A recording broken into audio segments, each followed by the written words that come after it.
Welcome to the intersection of technology, cybersecurity, and society.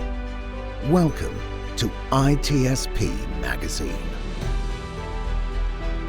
Knowledge is power, now more than ever.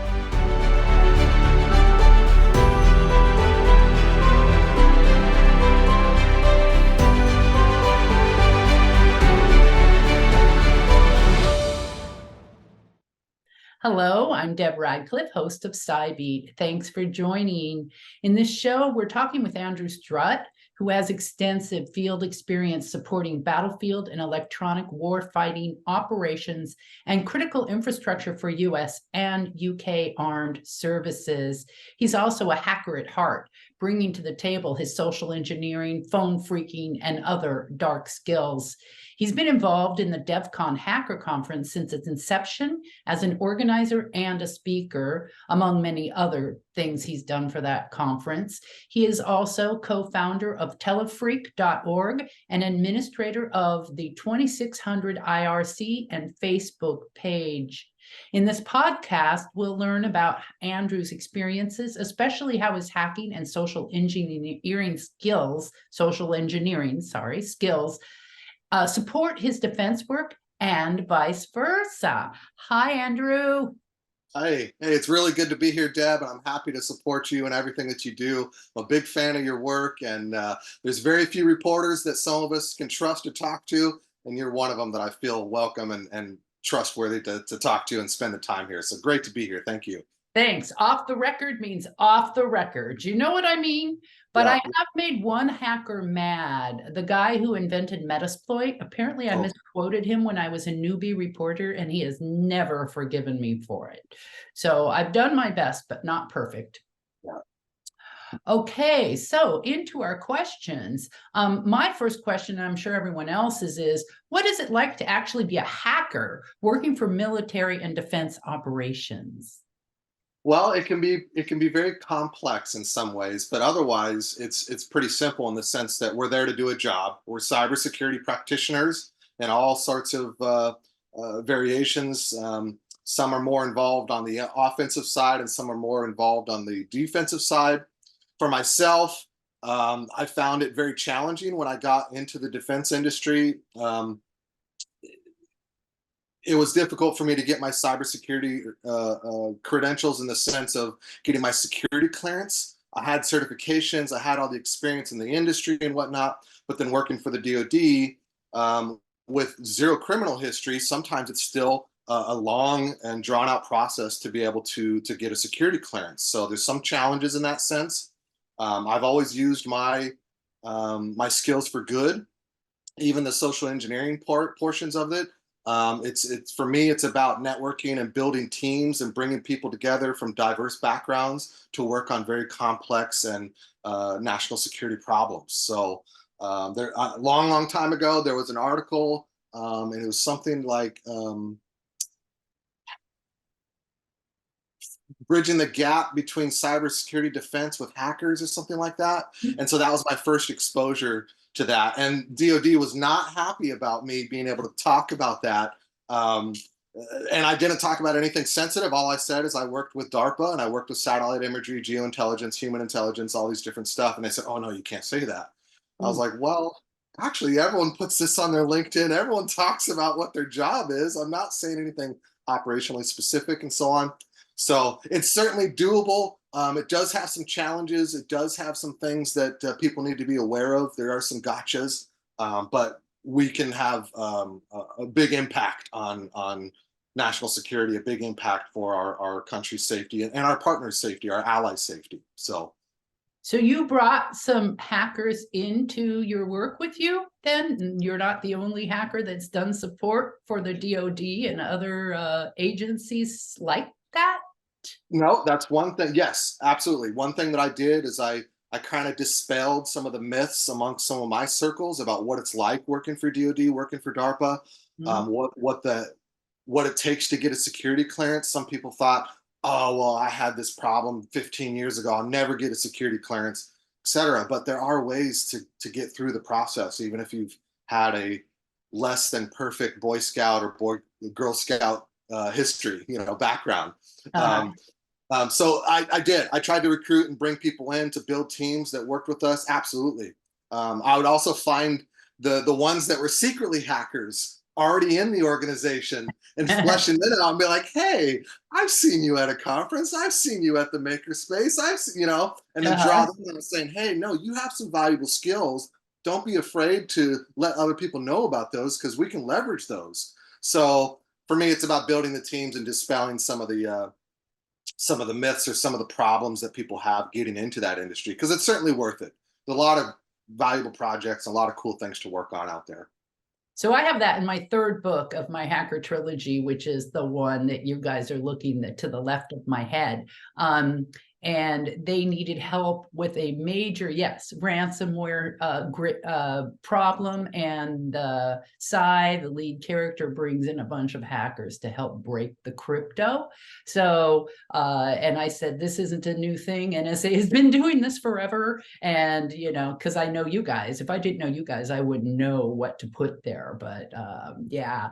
Okay. So you and we met at a very early DEF CON. I'm terrible with long distance memories, but I remember you were pretty young back then. My assumption when I met you was you started hacking when you were like 2.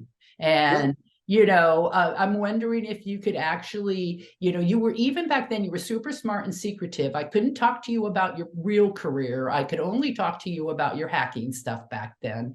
And I was hoping you could sort of give us a background of, how you became a hacker and some of your involvement and maybe some of your monumental moments as a hacker, because you've won like social engineering challenges and other things. So I'm hoping you can sort of give us 5-minute soundbite here on all. Sure.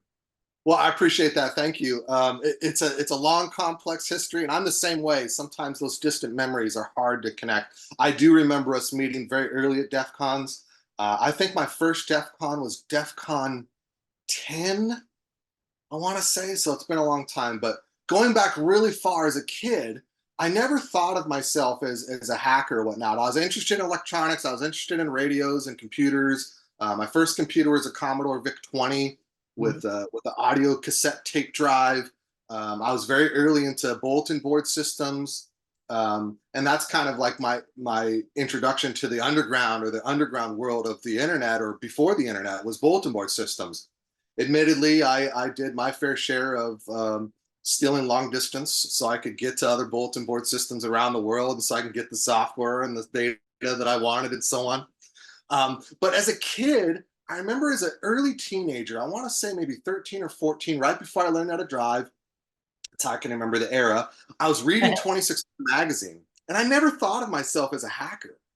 I ran a bulletin board system called the Anthrax BBS, which later on became the Happy Bastard BBS, which I ran in the 916 area code for many, many years. But I remember reading that magazine, always thinking like I was totally on the outside, never really thought of myself as a hacker, right? So many years, I got into several different industries. At one point, I thought about becoming a sheriff or California Highway Patrol. But when my mom took ill with cancer, she told me, she's like, look, I just would really worry about you if you go down that path in your career. You're really good with computers, but I always thought of it as just that, as a hobby, just something I fooled around with, right? So, on my mom's advice, I went back to work as tech support for an old dial-up provider. And so, yeah, and how I got that job was I showed up for a job interview, and he basically just handed me a book for free BSD, and he said, if you can install this and configure this to be a dial-up server and a web server, I'll give you the job. So I came back the next day with my laptop, my Toshiba 420 CDS, which was a Pentium 100 with 32 megabytes of RAM. And I wonder how much that thing weighed. I actually still have it. Yeah. So I got the job. I ended up doing tech support years on. I just stayed in the industry. I mostly migrated towards telecommunications, providing telephone services, long distance services, and data centers for businesses. And that's where I really cut my teeth in the anti-fraud world, long distance fraud world, because I already knew how to do it. I was doing it as a kid that's 15 years prior. So me being able to leverage that kind of gray hat, black hat mentality for the budding cell phone industry, the budding telecommunications industry. Well, not budding, but that's how I kind of got into that. But yeah, early days, it started like with bulletin board systems, hosting those. It wasn't until many years later when I actually was part owner of an internet service provider, and it's a whole other long story. But I actually never thought of myself as a hacker until I was raided, and they kicked in my. I didn't even know you were rated. Go on. Yeah. I had zero criminal history. Nothing ever came out of it. That's what's so funny, right? So, but that's what started my foray. Well, tell us about the raid. I want a little more detail. So a little more detail on that was that me and a partner of mine had helped build an internet provider with a couple partners. The business was starting to fall apart. We made a bid to buy out those other partners and run with the ISP ourselves. We wanted to split off the other business divisions and just run the ISP and data center. The owner at the time, I had a memorandum of agreement stating that he would negotiate with us for buy-sell agreement, which I had a contract drawn up. I had money in escrow from my grandfather and other investors. He went to the police and said I was extorting him. Oh my gosh. Yep. So they immediately kick in my door. They go through all the stuff and they're like, hey, we're going to get you on software piracy. And I was like, well, no, I have all the receipts. I own all the software. They told me that I was stealing the data, stealing customers. I was like, no, they're my customers. I have a buy-sell agreement on the table. I have a memorandum of agreement with the owner or the CEO of the company. And let me see your warrant. Otherwise, you can get the F out of my house. Did he have a warrant? Nope. Oh, and they kicked in your door without a warrant? Without a warrant. They did a no-knock warrant, a no-knock entry into my house. At the time, they also said that I was one of the most dangerous hackers they ever met because I had weapons. I'm a hunter. I'm an avid marksman. I shoot competitively, all these different things. 99% of the time, yeah, I carry. Wow. So, I'm also an instructor. I train. I shoot competitively, all these different things. So anyways, long story short. Those are the people with guns you trust the most. The ones who instruct are the best. And by the way, if we ever get in the same state, I want some of your deer meat. Oh, absolutely. Absolutely. And we can talk a little bit more about that. But yeah, I got a defense attorney who was very good. He met with the DA a week later and he said, look, they got nothing on you. That's why they didn't have a warrant. They only have to produce a warrant if they're going to charge you with anything, and they're not going to charge you with anything. So a year to the day, I got all my stuff back because that was the statute of limitations that I could sue them or go after them. And I was so distraught from the whole process of the whole thing. I just got my stuff and I moved on. Yeah. And this is how we started the old radio show, which I think we had you on the radio show, the Usual Suspects. Yeah. Is that for a long time after that in the Sacramento Valley, I was treated as the usual suspect. Oh. If anything high tech went down in the Valley, in the Bay Area, Sacramento Valley, Placer County, Sacramento County, they would come rouse me up. They'd sit outside my door. They'd go to my workplace. They'd come meet me at lunch. And so I was being a ham radio guy, I was listening to all their conversations on scanners. There's a whole bunch of other stuff I could talk about that. But anyways, they had nothing on me. But the only way I could get away from that pressure was to move. And so I moved from California to Las Vegas. So that was the whole thing about being raided. The other side point to that is that in Sacramento, there was a 2600 meeting that used to meet down at Birdcage Mall in Rancho Cordova. They were shut down and ran off, right? So since they were harassing me, and I'm a 2600 reader, I was like, well, shoot. If there's any people in this world who understand where I'm coming from or what I'm dealing with right now, it'd be hackers. So I turned to the 2600 community. I restarted the Sacramento 2600 meeting. And I remember after I hosted a couple of those meetings, they're monthly, I got a call from a detective saying, hey, I thought you said you weren't a hacker. We got you on pictures. We got pictures of you meeting with hackers at the 2600 meeting. And I was like, well, you treat me like a dirty hacker, I might as well be one. So, oh, right on. Okay. Oh, and you know, a lot of our audience really doesn't know how historic 2600 was, but they were here when I was researching the Kevin Mitnick book, which is what got me into all of this. John Littman's book called The Fugitive Game, the one that told the truth, because I did all the investigative reporting for that.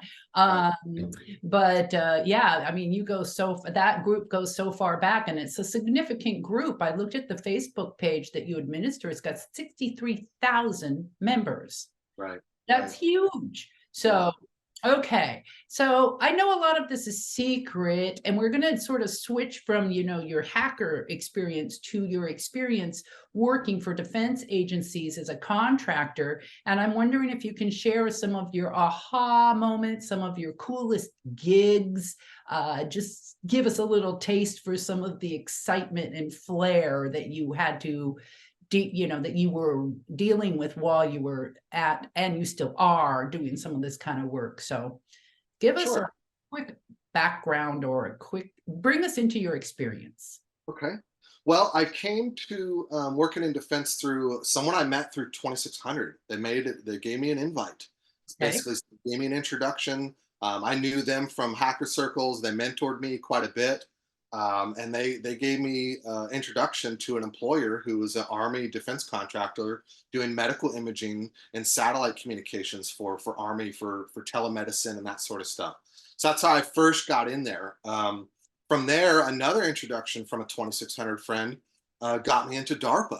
So I went from U.S. Army medical imaging, telemedicine type stuff, and then I went to DARPA working on complex cyber problems for special systems, integrating systems with our allied partners for Five Eyes, for UK, for stuff like that, which then gave me the opportunity to work for other defense agencies, such as the UK has the equivalent to DARPA. They call it DISTAL, Defense Science Technologies Laboratories. And when they were having some complex problems, I had been at DARPA for a number of years at that point, they put me on loan to Distal, saying, hey, you got this complex problem. We got this guy who can help you fix it. So they sent me out to the UK for a few months, or about 2 months. And I worked on complex problems for them out there. So some of the most exciting challenges I got to deal with were a lot of the unknowns, where we were working with the REF, the Rapid Equipment Force, which was, we were coining the term and pushing the ability to be able to update software and hardware within 48 hours with a warfighter. So from Washington, D.C. at DARPA in Arlington, Virginia, we could push code, test code, and then get it deployed out to the warfighter within 48 hours or less. And so we were pushing that. We were working on those types of projects. One of the things that I worked on was called Tiger, Tactical Intelligence Gathering and Reporting. Basically, it was a Google Maps on steroids for soldiers, right? So Google Maps, we all knew it and whatnot, but the military never had anything like that. And we were able to integrate Tiger with the UK's stuff called Sydney. It was also integrated with CPOF, which is Command Outpost of the Future. But one of the most neatest things was that I got really excited about was that we integrated all those platforms into the JCR, the Joint Capabilities Release, which was actually a Linux machine that runs in all the Humvees, all the tanks, all the helicopters, all of the mobile Army assets, and it runs Linux. So DARPA was like, hey, we got a guy that knows Linux really well. So I helped run the interoperability lab, and that gave me an opportunity to really leverage some of my other skills for multiple operating systems, heterogeneous environments, stuff like that. The whole point I got into defense was to support the warfighter. I like being out, not necessarily on the front lines. I'm not a door kicker. I'm not a trigger puller. Those guys and girls have their job and whatnot. I'm usually the guy in the rear with the gear, but I support them directly as much as possible. I wanted to be in the field. I wholly wanted to deploy. DARPA kept locking me up in the laboratory with their complex problems. I had great gear, unlimited budget. I had all the cool toys I wanted to work with. And all my stuff I was pushing was going to the warfighter out in the field, but I wanted to be out there. So I ended up switching jobs. I ended up getting another gig with a defense contractor. I went to Iraq for almost a year, and then I went to Afghanistan for a couple of years. So I'll tell you a quick story about my first aha or whoa gotcha moment. Okay, so I had gone through all the deployment stuff. I had my clearance, got my medical clearing, got my 7-day boot camp for deployment. I got my weapon, my armor, I got all my gear, and I go to Afghanistan, right? And I'd already been to Iraq, so I had a taste of it, but it was different in Afghanistan, different AO, so on. So when I got there, I go to Kandahar, and I met this great captain who was also a contractor. She was reserves captain, and she was a contractor, and she was my boss. A young, short, blonde-haired, very strong, fit lady, and she was disciplined. If you screwed up, you're giving her push-ups, or you're running. You had to do something to pay her back if you screwed up. But she taught me a lot about working in the battlefield out there in a cyber sense. We did all the paperwork, we did the scans, we did the auditing, we did incident response, we did forensics on devices that were battlefield pickups. When people would bring unauthorized devices that some Russian guy gave them in the city, well, guess who got it? We would get it, and we'd get to analyze it. So, but I remember going through all the training for, I want to say a couple of weeks. I was in Kandahar, and they had an opening at a base that there was no cyber personnel. They would always push us in at least one senior person in that region or at that base, so that there'd be one authority when it came to cyber and forensics and all that kind of stuff, right? So I remember Christy, the captain, she's like, Mr. Strutt, I got a job for you. We normally don't do this, but since you know what you're doing, you have the maturity, you trained up so well, we're going to send you out to Farah. Okay. And I was like, oh, cool. Farah, it's a big air base out in the way out. It's far from the action. And then also when I started talking about it with like some of my FBI friends or some of my other friends in the industry, they were like, hey, by the way, you're 100 miles away from ballistic missile range of Iran. So just so you know. I was like, what? It's like, yeah, Iran pops off, you're within ballistic missile range in Farah. And I was like, oh, that's comforting, whatever. So, but I remember this moment where I trained up, I talked with the base manager, I talked with the base commander, I had some conference calls saying, hey, I'm coming up, I'm going to be your cyber guy, all these things. And then I remember when I packed up and they're taking me to the airport at Kandahar, it was a big air base, but they're taking me to the PAX terminal to drop me off. Mm-hmm. And they're like, hey, you're going to do fine. Don't worry about anything. And that was the first time I was like, Worried. Don't worry about it. What are you talking about? Like, I remember sitting in the van as we're going to the airport, the PAX terminal, and they're talking to, hey, Strutt, you're going to be fine. And then when they said that, I was like, what? And then when I got out of the van and everyone's shaking hands, they good luck, stay in touch and whatnot. And that's when Captain Christie, she said, good luck, Mr. Strutt. And I was like, oh, F. What am I getting into out there and whatnot? And that was a moment. So I ended up going to Farah. I stayed there for about 1.5 years. And then I got promoted to the senior IA for Regional Command Capital, which is a big deal because the capital had all the commanding generals. My office was going to be across the hall from General Dunford, who is the commanding general for the whole forces out there. I ended up doing cyber for him. So the interesting thing, that another gotcha moment, is when I got to Farah, everyone was super hush-hush about like anything that happened at that base cyber-wise. So like I was looking at all the trouble tickets and asking the base commander and the site manager, like, hey, what kind of problems do you have? Trying to get some history so I can battle plan and think about what I needed to do for that base. Everyone was like, oh no, it's totally fine. Everything's fine. We don't have any problem. Well, I found out that that was not the case. The previous cyber guy that was there was fired for being the #1 bandwidth consumer for all of Afghanistan for 3 months. I wonder what he was doing. He was doing a reverse tunnel back to his house so he could pirate movies and steal stuff and then sell it on base. Oh, smart guy, actually. So you cleaned it all up for him and got everything running smoothly again? I did. Long story short, what I ended up doing, honestly, it was, I didn't mind, a little piracy for the health and morale of our soldiers. There, right? So my brother and I got hardened hard drives, and we called them mules. We got 4 mules, and it was like every 2 weeks I'd have a hard drive come and go. And he would send me a bag full of Micro Center USB keys. You know the type, those cheap little USB keys we all got. And I was given those. I'd mark them unclassified, government property, all this stuff, and I would hand those out to soldiers. The first deal I made was the MoveCon guys who would do our escorts and whatnot, they wanted to watch Sons of Anarchy. Wow. So, And you didn't charge for it because you're nice. absolutely, absolutely. My brother bought all the officially. My brother bought all the DVDs and ripped them, put them on the mule, mailed it out to me. I put it on USB keys, and I gave it to all those guys. That I was like their favorite person. So Oh. like I learned how to build some credibility with the base and the leadership and the users and the people that live there, because Yeah. I wasn't trying to get people busted. I was just trying to keep us cybersecurity safe. And know? yeah, and show them that you understood that they need certain things out there or they're going to go nuts. Yeah, and I also found, other ways that I helped them is I got all the certifications and approvals so that I could do removable media. Burning disks was a major issue. USB keys is a major issue. Okay. I found some of the soft units working in the area. They'd lost their guy for whatever reason who could do that. So Oh. eventually they would come to me.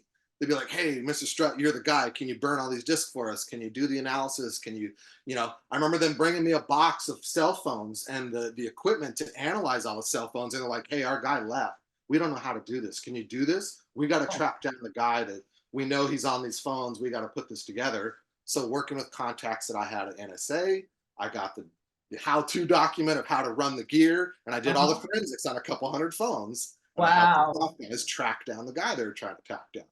So, I helped out anywhere I could because there was always major gaps. Soldiers were only there for about 6 to 9 months. We were there constantly.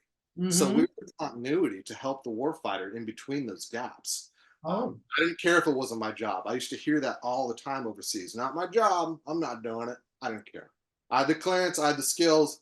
I don't care. I'll do it. Whatever you need. Sure. I was working 12, 15-hour days, 6 days a week. Sometimes 7 days a week. I don't care. I just do the job. Well, what else was there to do out there? Well, I mean, part of our normal day-to-day job is that we had tons of assets out there. Everyone had a phone, 3 computers, either 2 or 3 phones on their desk, 3 computers for each network, a printer, and all the associated switches and routers and satellite gear, wireless gear, all this stuff. So we were responsible for maintaining the security and integrity of that systems, all those information systems. So scanning, anytime someone needed accounts, we'd do all the strategic stuff, all the paperwork, all the back-end work, verifying their clearance, verifying their CAT card, making sure they had the right access to what stuff they needed to, so that they could just do their job. They come out there to do a job. Half the time a soldier would sit at a desk. The other half of the time they're out there fighting the war. So part of that job was just keeping all the phones ringing and keeping all the computers working and keeping those secure. We found that we had our networks infiltrated numerous times. And so part of that was also tracking down hackers within the network, either homebrew networks or homebrew insider threats, like the one that was fired before I got the got to the or ones that were external, that were using our assets, for example, our interpreter cells, our informant cells and whatnot, using those guys and girls to infiltrate our networks. For example, some of our adversaries were creating unique malware, not necessarily high-tech malware, but malware tailored for the operation or tailored for the mission. And they would give it to the interpreters to interpret, who would interpret that disk, burn the disk, make a copy of it, infect their computer, and then they would send that to us to take into a base and hopefully plug into our computers. So that was something that I worked on, was helping track down a group of informants or a group of interpreters, unbeknownst to them, that they're being used as pawns to try to get malware into our networks. Wow, so many fronts that you were fighting against at the same time, all in cyber. That's insane. I wanted to ask you my final question. A while ago, you posted on the 2600 Facebook feed, quote, "I should be in one of your books," unquote. So if I were to cast you as a character in my Hacker trilogy or future books, what would that character be? Well, I gotta say, that's the question that I've thought the longest about, because I'm not quite sure how to answer that one. I think I'm a mix between James Bond's Q, the quartermaster guy, who provides all the gear and knows all the tech and knows all the methodologies and so on. But then on the other side of me, I'm also kind of the social engineer, and I can be the face man. I can put the suit on, I can look good, I can sweet talk people and, get in the door and so on. So kind of a mix between those. I definitely don't think I'm anything near like James Bond or anything like that. I love the movies, it's great stuff, right? But I think it takes two sides. We've learned a lot in cyber that soft skills are more important than a lot of your hard skills. Being a people person, having some empathy for the customer, empathy for the mission, and being able to work with a diverse background of teams. That is all soft skills that get you way further in your career than being able to drop 0 days all day long. Sure, that's great and that works really well. But if you're just really mean and no one wants to work with you, you're not going to go very far. So the best answer to your question is kind of a mix between the two. The people guy, the face guy who's personable. One of the things I did good when I was at DARPA is a lot of the developers and whatnot never wanted to go to the meetings and brief leadership on what they were working on. But I understood what they were working on. I knew the code. I knew all the challenges and whatnot. So I was like, hey, I'll put together a briefing. You guys give me the nod on the slides, and then I'll go to the meeting. And so you guys can keep pounding away on code, and I'll go rub elbows and take all the heat and hear all the complaints so that you guys don't have to. You keep cranking out code, and I'll go deal with management, leadership, and so on. And I can bring the bad news too. I hate being a yes man. And I try to delicately bring people up to speed as to where their risks are. And that's important. It's just mitigating risk. It's not a matter of if you're going to get hacked, it's when. So understanding those risks and being able to react to them is what it really matters to. So I hope that answers your question. It does. A little bit too, like I vision you in the rear with the gear too. So, you're not just Q, you're Q running around with the electronic field backpack on his back, trying to support these major battlefield operations as well. But a lot of it sounds like you were put in the office on the locations that you went to. Yeah, I really enjoyed field deployments, being out near the front line. They're on the front lines with the soldiers. They got a job to do, and I wanted to support it the best I could. And that's how I ended up there. I've always been kind of a hands-on guy. I was also a volunteer firefighter for a number of years, and also did that overseas just because there was a call out. I'd been to fire school. I had the gear. So I had my brother mail me all my gear, and I started volunteering, even though I'm not necessarily officially a firefighter, but I'll volunteer, I'll go in there and I'll help any way I can. And the deficiencies they didn't have radios. So I fixed all their radios. They had trouble with their trucks, and me and the mechanic spent long nights fixing the trucks. And the mechanic one night was like, "But you're a tech guy. I didn't know you knew how to wrench." And I was like, "Well, you just learn these things. You just do what you can do, yeah. So yeah, I same thing when it comes to hunting. I like all the high-tech gadgets and stuff like that, but the gadgets will only get you so far. You still need those skills. And that's one thing that I've been working on. Kind of my side project is hunting hackers. I had a career of hunting hackers and whatnot, and I found that there's this big overlap between all the skills and methodologies and philosophies that made me good at hunting hackers. It also makes me a good hunter. And I found that going after prey or going after a target is generally the same, whether you're going after cyber bad guys or going after some prey so that you can put meat on your table and feed your family, is almost the same thing. It's just, yeah. I like to make the distinction that most hackers are actually explorers.